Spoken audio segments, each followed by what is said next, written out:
La carta del apóstol Pablo a los Gálatas, capítulo 1.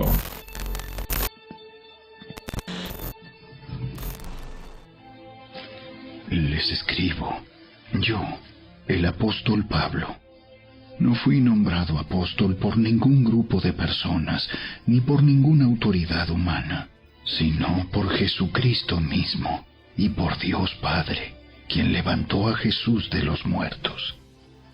Todos los hermanos de este lugar se unen a mí para enviar esta carta que escribo a las iglesias de Galacia. Que Dios Padre y nuestro Señor Jesucristo les concedan gracia y paz. Tal como Dios nuestro Padre lo planeó, Jesús entregó su vida por nuestros pecados para rescatarnos de este mundo de maldad en el que vivimos. A Dios sea toda la gloria, por siempre y para siempre. Amén.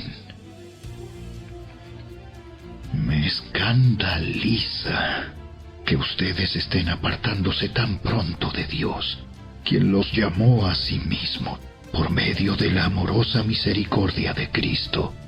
Están siguiendo un evangelio diferente que aparenta ser la buena noticia, pero no lo es en absoluto. Están siendo engañados por los que a propósito distorsionan la verdad acerca de Cristo. Si alguien, ya sea nosotros o incluso un ángel del cielo, les predica otra buena noticia diferente de la que nosotros les hemos predicado, que le caiga la maldición de Dios. Repito lo que ya hemos dicho. Si alguien predica otra buena noticia distinta de la que ustedes han recibido, que esa persona sea maldita. Queda claro que no es mi intención ganarme el favor de la gente, sino el de Dios. Si mi objetivo fuera agradar a la gente, no sería un siervo de Cristo. Amados hermanos, quiero que entiendan que el mensaje del Evangelio que predico no se basa en un simple razonamiento humano. No recibí mi mensaje de ninguna fuente humana, ni nadie me lo enseñó. En cambio, lo recibí por revelación directa de Jesucristo. Ustedes saben cómo me comportaba cuando pertenecía a la religión judía y cómo perseguí con violencia a la iglesia de Dios. Hice todo lo posible por destruirla. Yo superaba ampliamente a mis compatriotas judíos en mi celo por las tradiciones de mis antepasados. Pero aún antes de que yo naciera, Dios me eligió y me llamó por su gracia maravillosa. Luego, le agradó revelarme a su Hijo para que yo proclamara a los gentiles la buena noticia acerca de Jesús. Cuando esto sucedió, no me apresuré a consultar con ningún ser humano. Tampoco subí a Jerusalén para pedir consejo de los que eran apóstoles antes que yo. En cambio, me fui a la región de Arabia y después regresé a la ciudad de Damasco. Luego, 3 años más tarde, fui a Jerusalén para conocer a Pedro y me quedé 15 días con él. El único otro apóstol que conocí en esos días fue Santiago, el hermano del Señor. Declaro delante de Dios que no es mentira lo que les escribo. Después de esa visita, me dirigí al norte, a las provincias de Siria y Cilicia, y aún así, las iglesias en Cristo que están en Judea todavía no me conocían personalmente. Todo lo que sabían de mí era lo que la gente decía. El que antes nos perseguía, ahora predica la misma fe que trataba de destruir. Y alababan a Dios por causa de mí.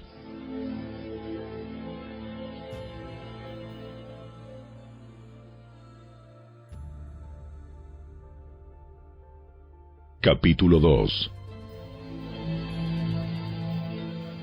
Luego, 14 años más tarde, regresé a Jerusalén. esta vez con Bernabé, y Tito también vino. Fui a Jerusalén porque Dios me reveló que debía hacerlo. Durante mi tiempo allí, me reuní en privado con los que eran reconocidos como los dirigentes de la iglesia y les presenté el mensaje que predico a los gentiles. Quería asegurarme de que estábamos de acuerdo, porque temía que todos mis esfuerzos hubieran sido inútiles y que estaba corriendo la carrera en vano. Sin embargo, ellos me respaldaron y ni siquiera exigieron que mi compañero Tito se circuncidara, a pesar de que era griego. Incluso esa cuestión surgió solo a causa de unos supuestos creyentes, en realidad falsos, que se habían infiltrado entre nosotros. Se metieron en secreto para espiarnos y privarnos de la libertad que tenemos en Cristo Jesús, pues querían esclavizarnos y obligarnos a seguir los reglamentos judíos. Pero no nos doblegamos ante ellos, ni por un solo instante. Queríamos preservar la verdad del mensaje del Evangelio para ustedes. Los líderes de la iglesia no tenían nada que agregar a lo que yo predicaba. Dicho sea de paso, su fama de grandes líderes a mí no me afectó para nada, porque Dios no tiene favoritos. Al contrario, ellos comprendieron que Dios me había dado la responsabilidad de predicar el Evangelio a los gentiles, tal como le había dado a Pedro la responsabilidad de predicar a los judíos. Pues el mismo Dios que actuaba por medio de Pedro, apóstol a los judíos, también actuaba por medio de mí, apóstol a los gentiles. De hecho, Santiago, Pedro y Juan, quienes eran considerados pilares de la iglesia, reconocieron el don que Dios me había dado y nos aceptaron a Bernabé y a mí como sus colegas. Nos animaron a seguir predicando a los gentiles mientras ellos continuaban su tarea con los judíos. La única sugerencia que hicieron fue que siguiéramos ayudando a los pobres, algo que yo siempre tengo deseos de hacer. Pero cuando Pedro llegó a Antioquía, tuve que enfrentarlo cara a cara, porque él estaba muy equivocado en lo que hacía. Cuando llegó por primera vez, Pedro comía con los creyentes gentiles, quienes no estaban circuncidados. Pero después, cuando llegaron algunos amigos de Santiago, Pedro no quiso comer más con esos gentiles. Tenía miedo a la crítica de los que insistían en la necesidad de la circuncisión. Como resultado, otros creyentes judíos imitaron la hipocresía de Pedro. E incluso Bernabé se dejó llevar por esa hipocresía. Cuando vi que ellos no seguían la verdad del mensaje del Evangelio, le dije a Pedro delante de todos los demás: si tú, que eres judío de nacimiento, dejaste a un lado las leyes judías y vives como un gentil, ¿por qué ahora tratas de obligar a estos gentiles a seguir las tradiciones judías? Tú y yo somos judíos de nacimiento. No somos pecadores, como los gentiles. Sin embargo, sabemos que una persona es declarada justa ante Dios por la fe en Jesucristo y no por la obediencia a la ley. Y nosotros hemos creído en Cristo Jesús para poder ser declarados justos ante Dios por causa de nuestra fe en Cristo, y no porque hayamos obedecido la ley. Pues nadie jamás será declarado justo ante Dios mediante la obediencia a la ley. Pero supongamos que intentamos ser declarados justos ante Dios por medio de la fe en Cristo, y luego se nos declara culpables por haber abandonado la ley. ¿Acaso esto quiere decir que Cristo nos ha llevado al pecado?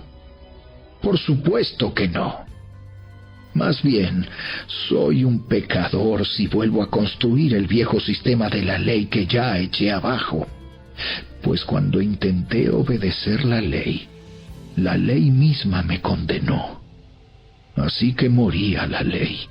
Es decir, dejé de intentar cumplir todas sus exigencias a fin de vivir para Dios. Mi antiguo yo ha sido crucificado con Cristo. Ya no vivo yo, sino que Cristo vive en mí. Así que vivo en este cuerpo terrenal, confiando en el Hijo de Dios, quien me amó y se entregó a sí mismo por mí. Yo no tomo la gracia de Dios como algo sin sentido, pues si cumplir la ley pudiera hacernos justos ante Dios, entonces no habría sido necesario que Cristo muriera.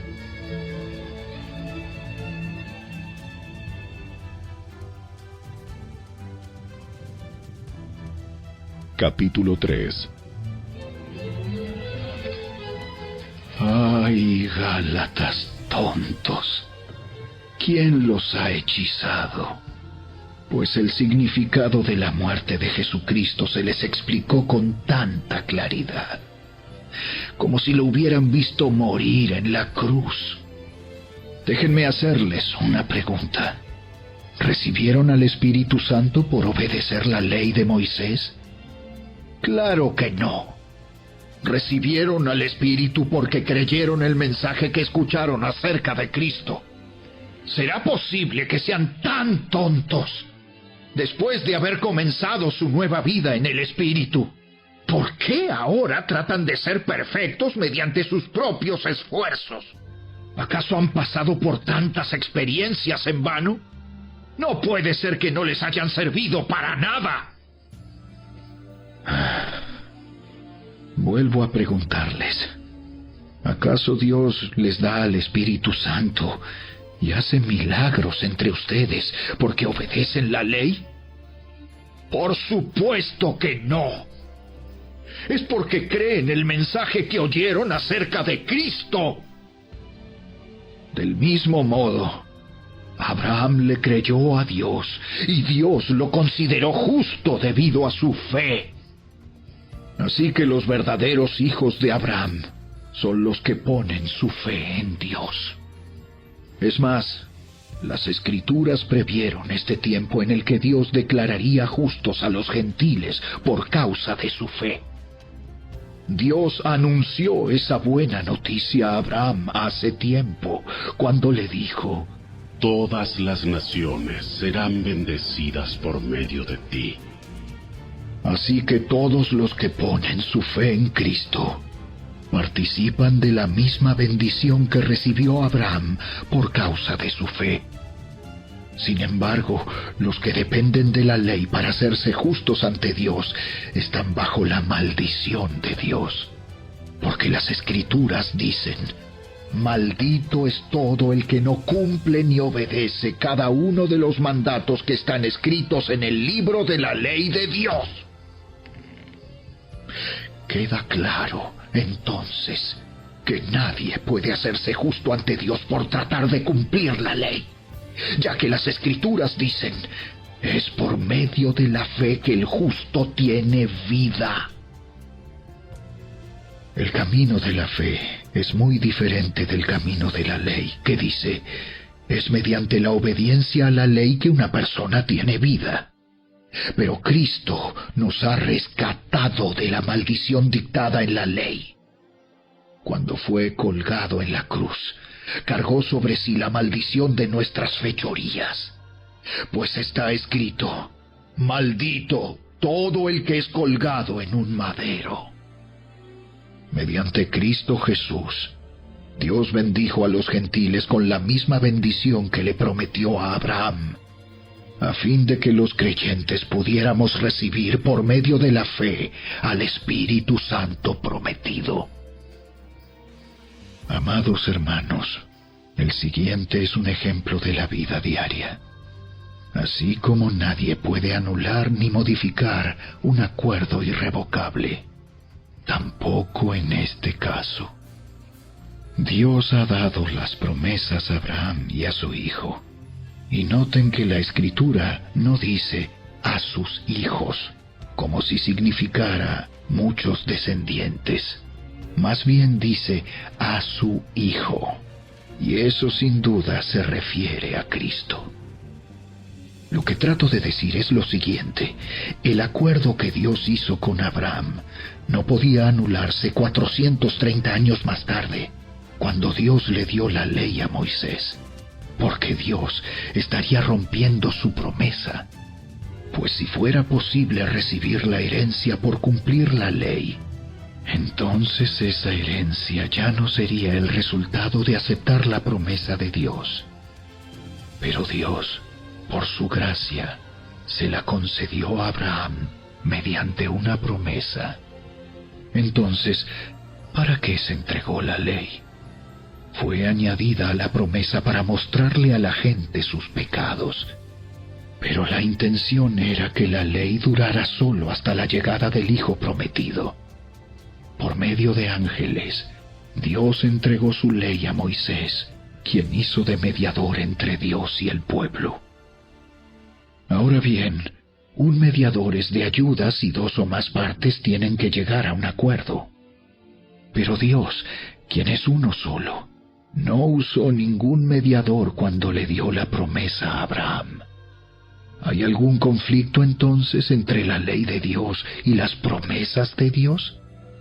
De ninguna manera. Si la ley pudiera darnos vida nueva, nosotros podríamos hacernos justos ante Dios por obedecerla.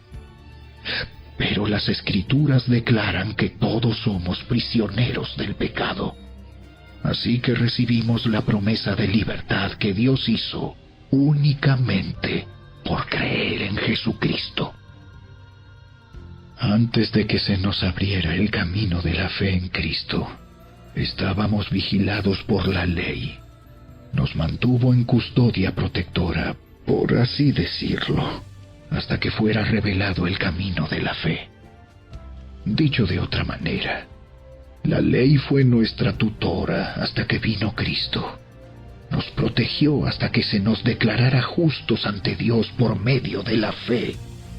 Y ahora que ha llegado el camino de la fe, ya no necesitamos que la ley sea nuestra tutora, pues todos ustedes son hijos de Dios por la fe en Cristo Jesús. Y todos los que fueron unidos a Cristo en el bautismo se han puesto a Cristo como si se pusieran ropa nueva.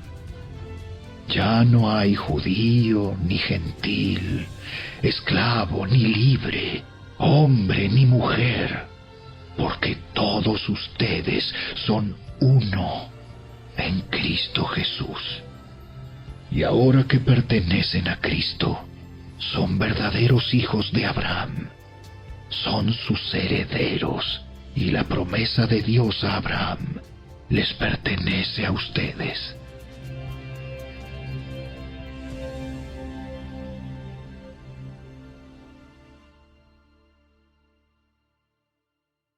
Capítulo 4.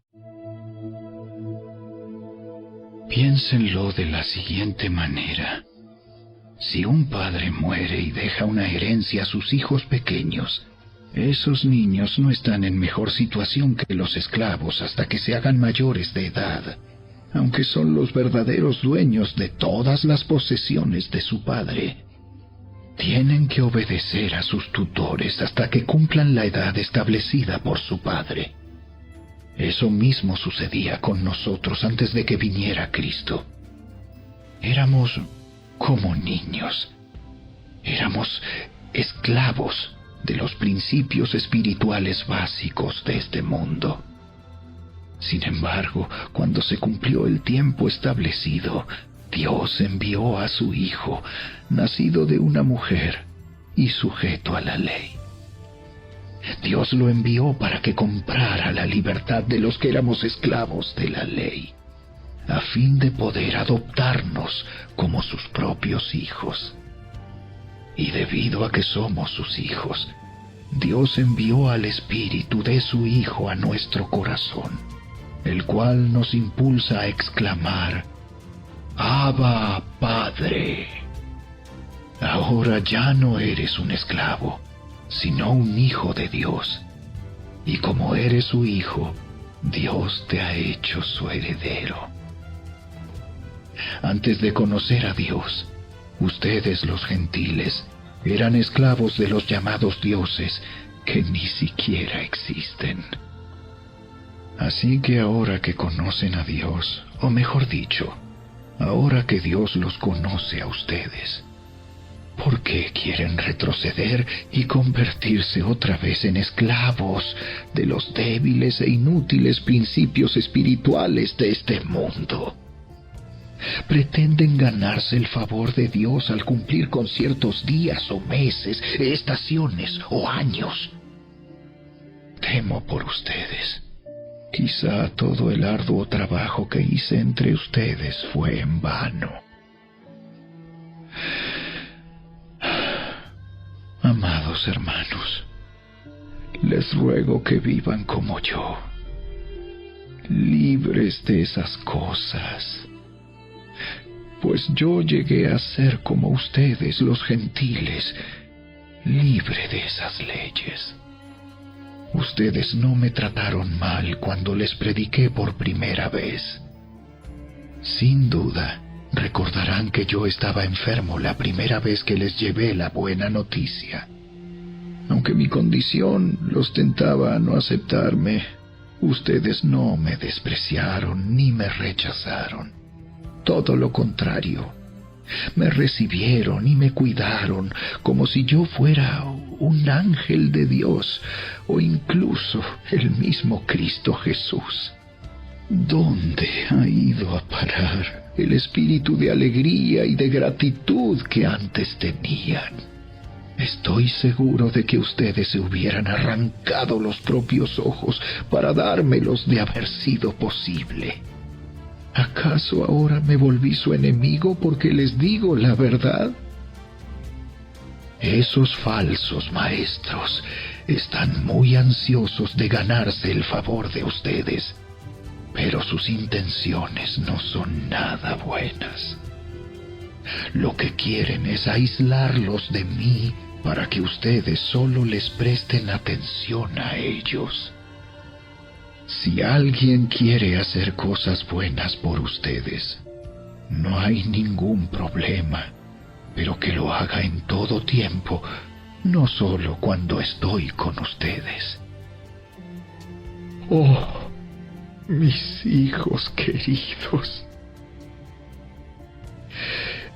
siento como si volviera a sufrir dolores de parto por ustedes. Y seguirán hasta que Cristo se forme por completo en sus vidas. Desearía estar con ustedes en este momento para poder hablarles en otro tono, pero estando tan lejos, no sé qué más puedo hacer para ayudarlos. Díganme ustedes, los que quieren vivir bajo la ley, ¿saben lo que en realidad dice la ley? Las Escrituras dicen que Abraham tuvo 2 hijos, uno de la mujer esclava y el otro de su esposa, quien había nacido libre. El nacimiento del hijo de la esclava fue el resultado de un intento humano por lograr que se cumpliera la promesa de Dios. Pero el nacimiento del hijo de la libre fue la manera en que Dios cumplió su promesa. Esas 2 mujeres son una ilustración de los 2 pactos de Dios. La primera mujer, Agar, representa el monte Sinaí, donde el pueblo recibió la ley que los hizo esclavos. Y ahora Jerusalén es igual que el monte Sinaí, en Arabia, porque la ciudad y sus hijos viven bajo la esclavitud de la ley. Pero la otra mujer, Sara, representa la Jerusalén celestial. Ella es la mujer libre y es nuestra madre. Como dijo Isaías: Alégrate, oh mujer sin hijos, tú que nunca diste a luz. Ponte a gritar de alegría, tú que nunca tuviste dolores de parto, pues la mujer desolada ahora tiene más hijos que la que vive con su esposo.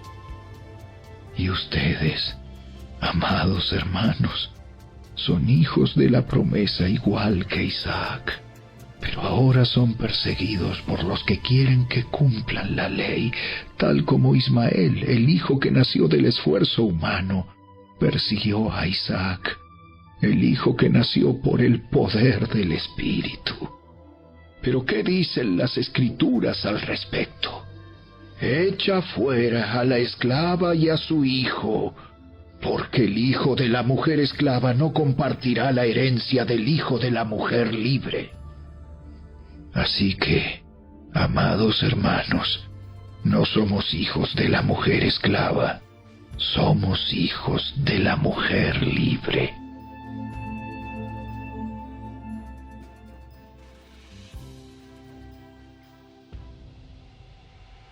Capítulo 5. Por lo tanto, Cristo en verdad nos ha libertado. Ahora asegúrense de permanecer libres y no se esclavicen de nuevo a la ley. Presten atención. Yo, Pablo, les digo lo siguiente. Si dependen de la circuncisión para hacerse justos ante Dios, entonces Cristo no les servirá de nada. Lo repito, si pretenden lograr el favor de Dios mediante la circuncisión, entonces están obligados a obedecer cada una de las ordenanzas de la ley de Moisés. Pues si ustedes pretenden hacerse justos ante Dios por cumplir la ley, han quedado separados de Cristo. Han caído de la gracia de Dios. Sin embargo, los que vivimos por el Espíritu esperamos con anhelo recibir por la fe la justicia que Dios nos ha prometido. Pues una vez que depositamos nuestra fe en Cristo Jesús, de nada sirve estar o no circuncidado. Lo importante es la fe que se expresa por medio del amor. Ustedes corrían muy bien la carrera. ¿Quién les impidió seguir la verdad? Seguro que no fue Dios, porque Él es quien los llamó a ser libres. Esa falsa enseñanza es como un poquito de levadura que impregna toda la masa. Confío en que el Señor los guardará de creer falsas enseñanzas. Dios juzgará a la persona que los está confundiendo, sea quien fuere.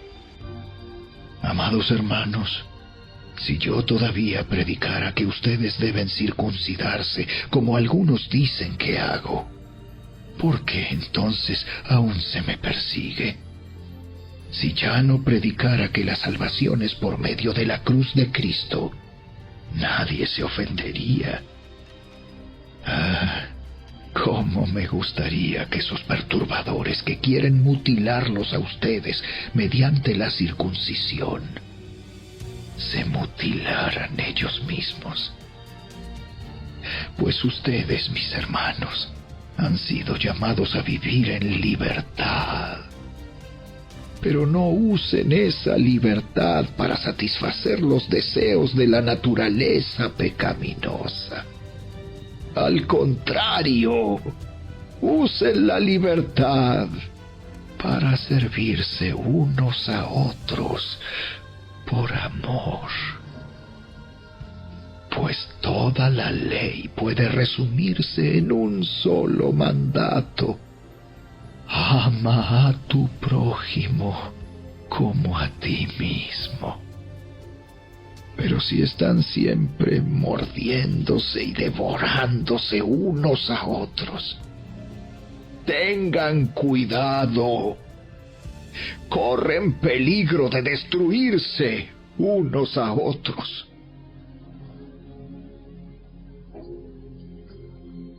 Por eso les digo, dejen que el Espíritu Santo los guíe en la vida. Entonces no se dejarán llevar por los impulsos de la naturaleza pecaminosa.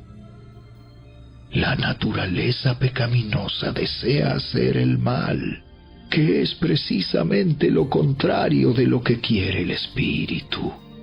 Y el Espíritu nos da deseos que se oponen a lo que desea la naturaleza pecaminosa.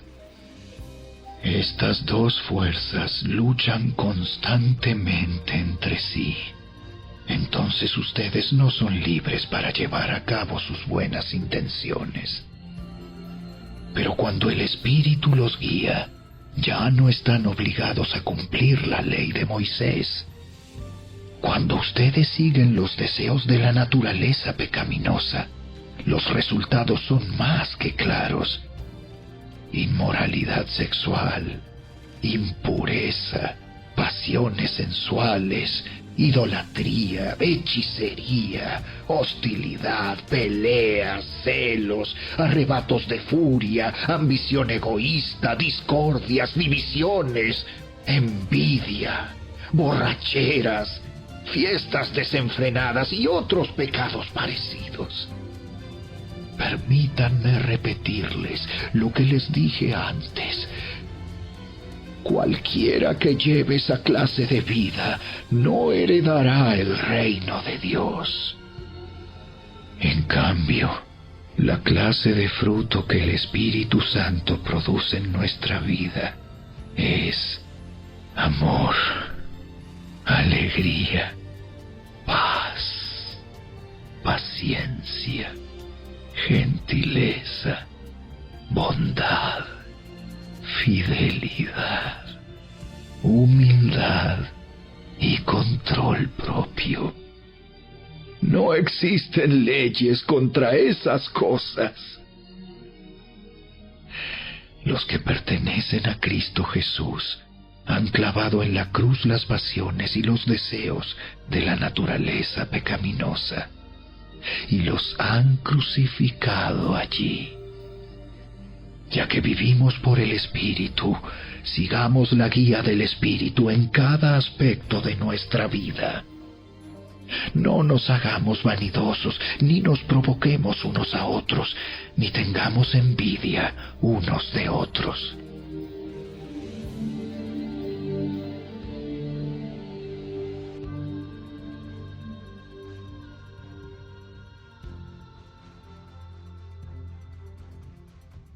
Capítulo 6. Amados hermanos, si otro creyente está dominado por algún pecado, ustedes, que son espirituales, deberían ayudarlo a volver al camino recto con ternura y humildad. Y tengan mucho cuidado de no caer ustedes en la misma tentación. Ayúdense a llevar los unos las cargas de los otros y obedezcan de esa manera la ley de Cristo. Si te crees demasiado importante para ayudar a alguien, solo te engañas a ti mismo. No eres tan importante. Presta mucha atención a tu propio trabajo, porque entonces obtendrás la satisfacción de haber hecho bien tu labor y no tendrás que compararte con nadie. Pues cada uno es responsable de su propia conducta.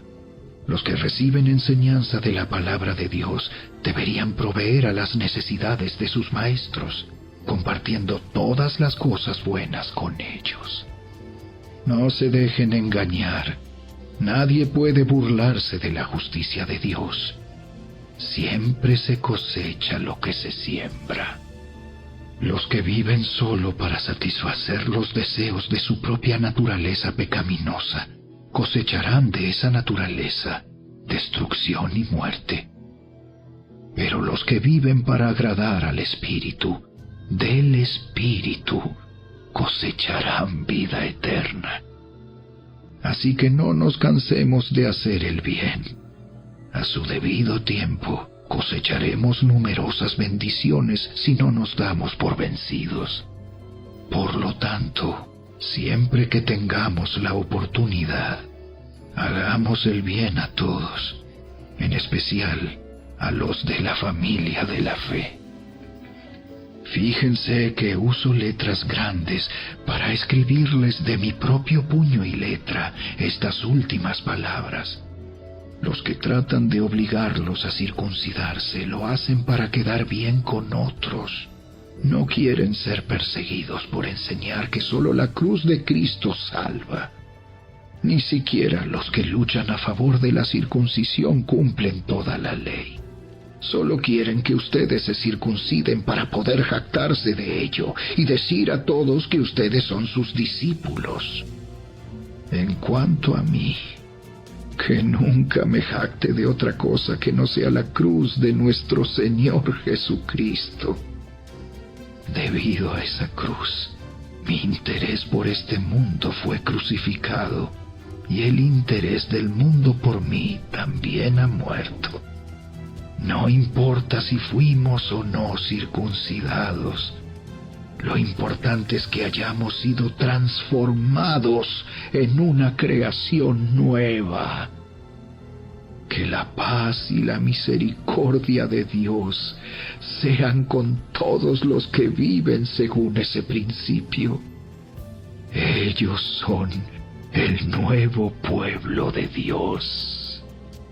De ahora en adelante, que nadie me cause problemas con esas cosas, pues yo llevo en mi cuerpo cicatrices que muestran que pertenezco a Jesús. Amados hermanos, que la gracia de nuestro Señor Jesucristo sea con el espíritu de cada uno de ustedes. Amén.